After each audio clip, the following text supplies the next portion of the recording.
So, hey, hello, I'm Rob from Pods. I'm co-founder at Pods Finance. We are an options protocol. Like, we try to like be like easy to understand all those things like related to derivatives. Like, we have complexity enough in this space. Like, you need to know MetaMask, blockchain, gas, and then derivatives like options, futures, forwards.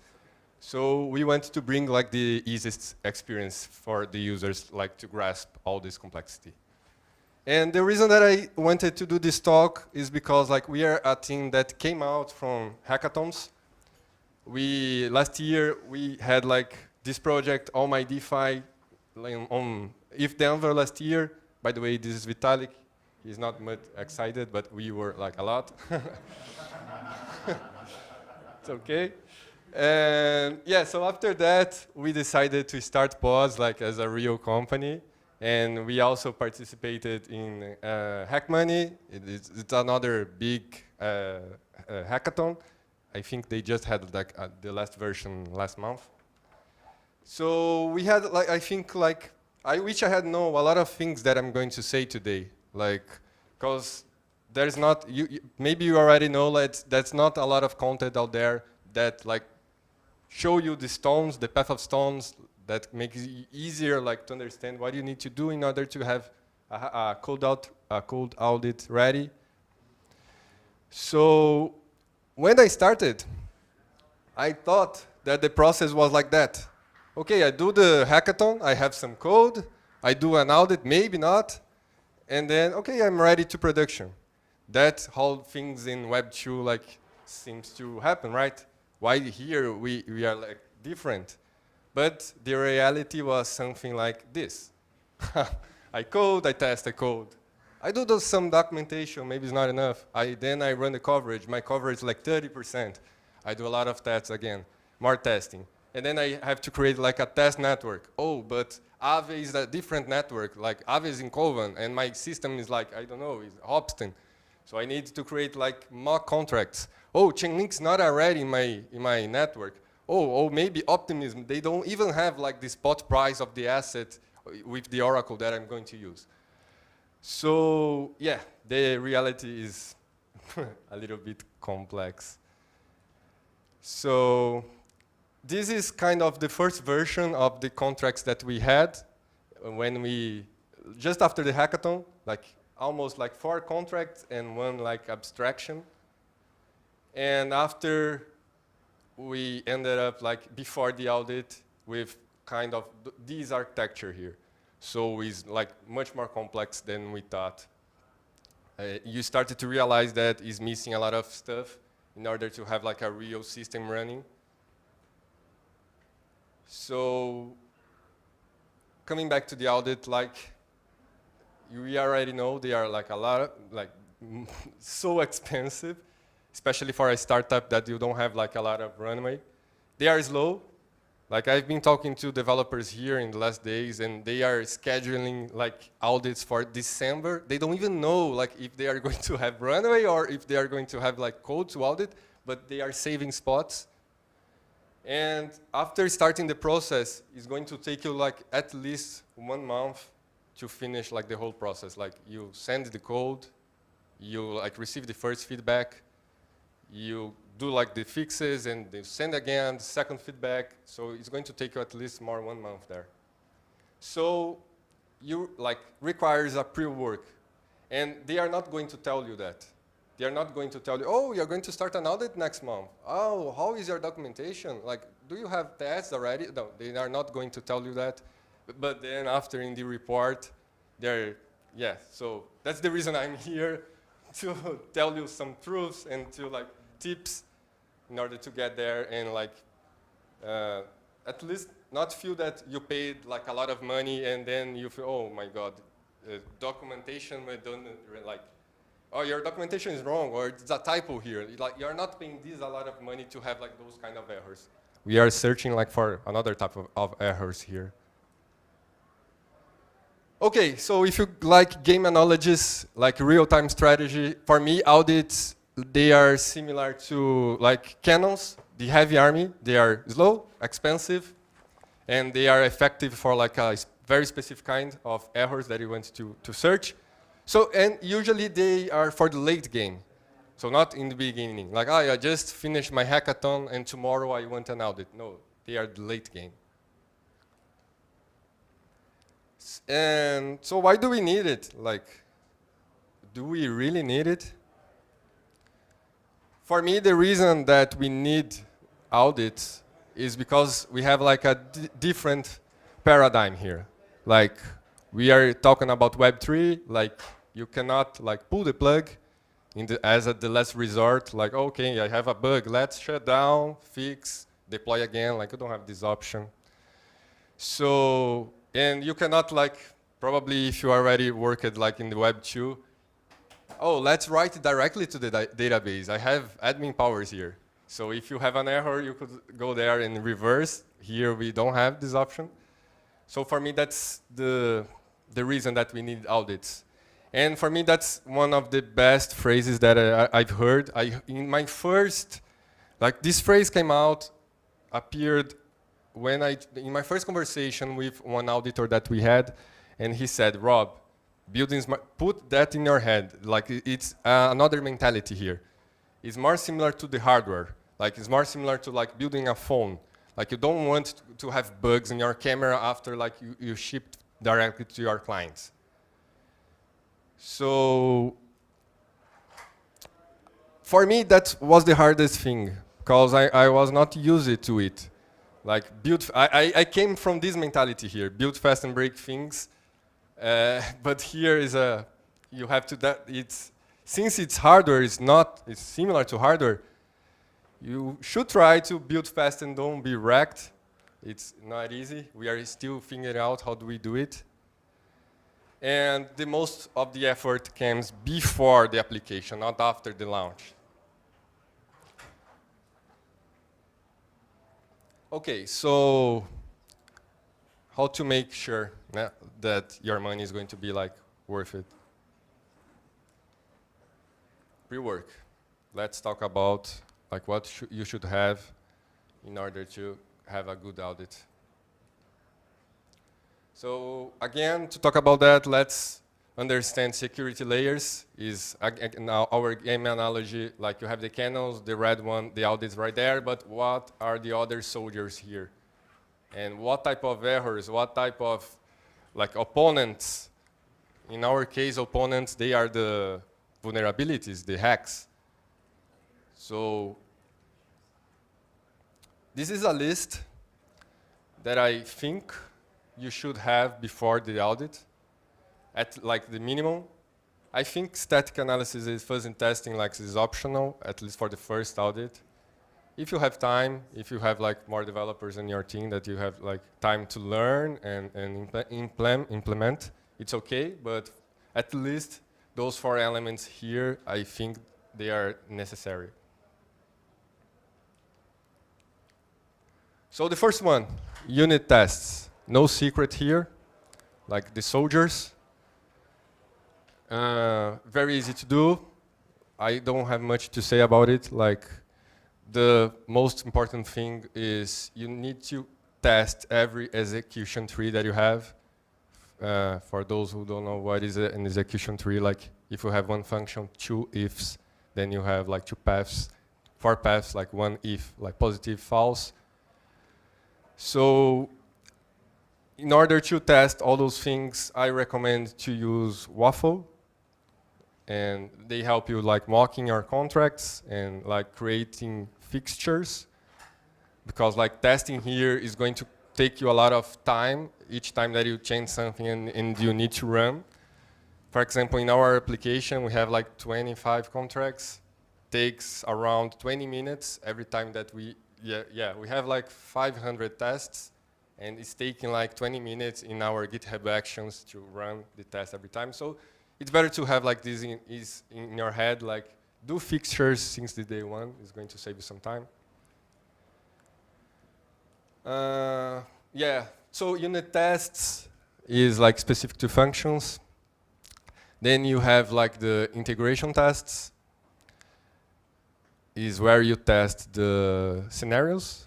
Like in our case, we do options. So for example, in order to exercise an option, you need to mint first. So here I'm not in order to test only the exercise function, I need like to prepare the state of the system to be ready for that.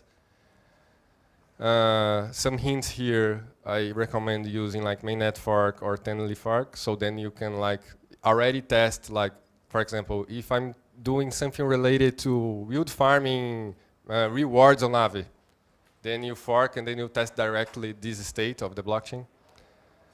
And if your system is not self-contained, keep that in mind. That's not going to be easy to have like a test net fully testing, so that's why I recommended the mainnet fork. Okay, next one, coverage. Coverage is not like, for me, in my head, it's not like a soldier, it's more like, you know, like, I don't know if you know, but it's like a thing that helps your soldier, that make them stronger. It's very easy to implement.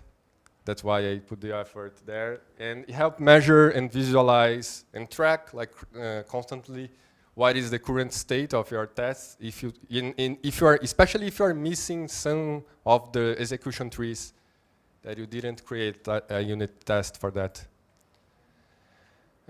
Going really fast here, for me the easiest way to implement coverage, use Hardhat, like four line of 4 codes here, and you get ready the coverage. Solidity coverage is the one that I'm using there. Coverage, coveralls, they are free for public repositories, and they have like those, there you can see like, they show for each file what is the current state, and down here they show like in yellow what is the execution tree, execution path that is missing. So I think like a good way to do it is like you do your tests like from your mind, from your feeling in the first place, and then like 1 week or 2 weeks after you install coveralls, run the first time, and then you are going to realize that you forget to test like some execution paths. It's also good to keep the coverage, because there's another sentence, like there's another phrase that people say that reaching a high state of coverage is easy, maintaining is hard, because every time that you change something, you need to add more tests. So you can add to the GitHub Actions to test every time. You can check inside our repo, like in the workflows, you can copy that. I think the hardest part is going to set your secrets on GitHub token there. But then you're going to have like the process automatically, like running the coverage from Hardhat, uploading the results to coveralls every time that someone do like a pull request. So I recommend that. And this number, minimum of 90%, came out from the auditors. I've heard many times like, oh, the minimum that you should have is 90%. We are trying to do the 100 one, but some of the tests requires like another layer. In order to find the execution path that fails, you are going to need like fuzzy testing to find the boundaries, and then, so it's not easily, let's like focus first on having at least the 90%. Okay, next one, documentation. For me, documentation is also not a soldier, it's more like a supporter too. It's like the priest, because you're going to you need to convince other developers to build on top of our system. For me, that's why it's like the priest. And I put like 3 stars for the effort, because I personally don't like, I think developers like doesn't like to write documentation. But you're going to need it. We are using Gitbook. Also, no, it's not free. It's kind of expensive if you have an alternative there. We spent a lot of money.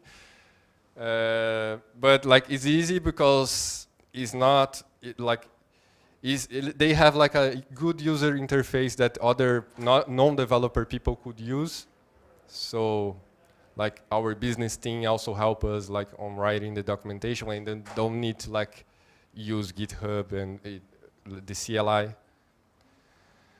Okay, so the most important thing here is documentation should be like an onion. Like writing documentation only in the code is not enough. Having only the white paper is not enough, because you have different types of like public that are going to use your documentation. So this came out also from the auditors. Like in order to, like, Rob, your system is so complex. I can't understand looking directly to the code, even if your documentation is correct.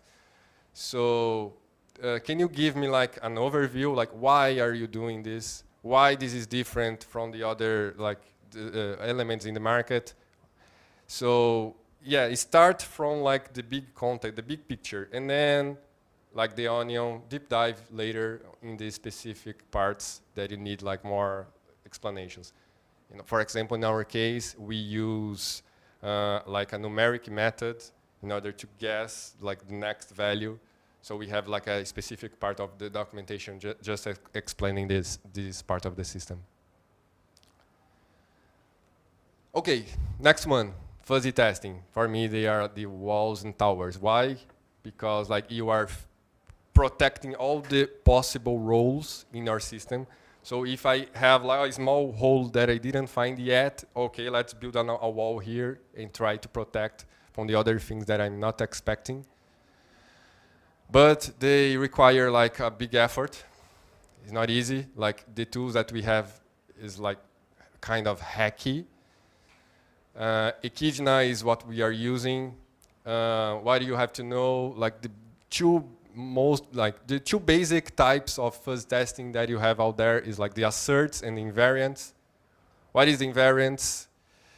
Is like the general rules on your system that you don't want to like crash or like to dot follow those situations. So for example, the total supply of tokens should be equal to the total amount of exercised options, for example. And then you run for a day. Usually like Echidna takes 1 day to run like 50,000 simulations there. And then you can start finding your boundaries. So if I have an overflow, oh, okay, what is the minimum threshold to reach that overflow? You can find with fuzzy testing, then you come back to the coverage, and then you create like a unit testing only that boundary. Yeah, and so that's to talk about the pre-work, but that's only technical stuff. This is also important, that negotiation with the auditors. Like, I think we had some problems, so it's good to understand well what is the scope. Like, okay, what are we going to have like 2, 3, 4 phases of feedbacks? Like if I add a feature in the middle of the audit, because like you said, oh, your system requires a, I don't know, like admin function here. Okay, I added this function, and they need like to re-audit the function that I just added. Is that going to be included in the audit? Make sure that you negotiate all these elements. The deadlines, like, oh, that's going to take me 1 week to fix the thing that you found. Is that okay? 1 week, 2 weeks? And the type of tests. Like we have talked to some companies that they, for example, they don't search for economic problems. So it's kind of strange, like we are inside like a DeFi, so they say, oh, this is economic testing, like it's testing our model. We don't do that, we test only security, like re-entrance, those kind of errors. So it's good to have in mind like what is the type of tests that they are going to support. Yeah, and an extra thing, like after the audit is not like the end goal before the launch. We need to remember what is risk. So risk is a function of the probability of something goes wrong and in the size of the impact. So all the things that we have just talked is for like probability of events. Like I'm trying to reduce the probability of the events. But that's another way to tackle this. I can reduce the impact. How do I do that? Guarded launch. I can add like a cap. So in the case of something goes wrong, I have a limit for that. So I'm reducing the impact, not the probability, and like kind of an emergency stop button that it's arguable if that's going to protect you, but we are trying to attack like the impact, not the probability. So I think that's it. If you wanted to check the blog post version of this talk, you can check on blog.podsfinance. And if you have like other questions about our experience with audits and from turning our company like from a project to a hackathon, because I'm just talking here about the tech, but it's also like all the other things like fundraising, corporation, law, you can also talk with us. Like we really want to help you. And that's it, guys. I think you have like support enough to go through your journey here.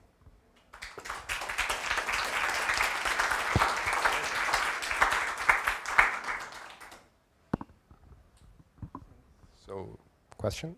Yeah. Speaking. Do you have any insight comparing Hardhat and JavaScript-based environments with Brownie, which is like Python-based toolchain? Like, do you prefer one over the other, or like, do you have some insight on that? Yeah, that's a good question. Yeah, like you said about Brownie, but it's also important. I've seen in other projects doing tests directly with Solidity. If you check Reflexer, like the RAI thing, they don't use like Node, Python. They use directly Solidity to write unit tests. It's more complex. But the reason that we pick it like JavaScript is easier. So if I want someone like the UX, for example, to help us with something or to understand what is happening, that's the reason that we pick it. By the way, when we started, Brownie was not live yet. So yeah, that was the reason. So Echidna is kind of difficult to set up. I'm just wondering, was it worth it? Did it actually find any bugs? Echidna. Yeah, it's hard. To set up the Echidna? Oh, sorry. So Echidna is difficult to set up, right, yeah, initially? Yeah. I'm just wondering, was it worth the effort? Did it actually find any bugs in your contracts once you managed to set it up? Yeah, that's why I told that is more to the end. Because like, to be honest, we launched it on Polygon before having fuzzy testing. Okay. And it's hard to set up. By the way, using Docker, I still can't use Echidna. I'm running directly using the binary. Yeah, so this. But in your case, did it actually find any bugs? Yeah, they found boundaries, not bugs. Okay. But it's important to find boundaries because then you can check like, oh, should I take care of this overflow, or it's going to happen like only if 1 trillion if? Okay, so that's not a market situation. Yeah, so important for boundaries. Any other question? No? You? Yeah, just a small question about maybe after the hackathon. I don't know. You have like a small team, and maybe not everyone is a Solidity developer. So what's your best advice? Do you hire some freelance to do some peer reviews just before going to an audit? I mean, just to you mean like finding someone to review your code? Yeah, kind of, because I know that if you're the only one or just two writing the code, I'm pretty sure there will be some issues and vulnerabilities. So I was wondering what's the best way to avoid that. I don't know, maybe to ease the work for the auditors. Yeah, no, for sure. Like in our case, we found like the community is pretty helpful. Like for sure, if you find like you're working on a similar project, do you want like to trade? Mm-hmm. And we can review your code, you review ours, something like that would work. Yeah. Also, if you want to help, I can like point you some like guys in the field that would be happy to help you, even us. Okay, thank you. Yeah.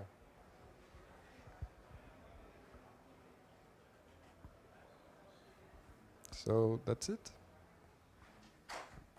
Okay.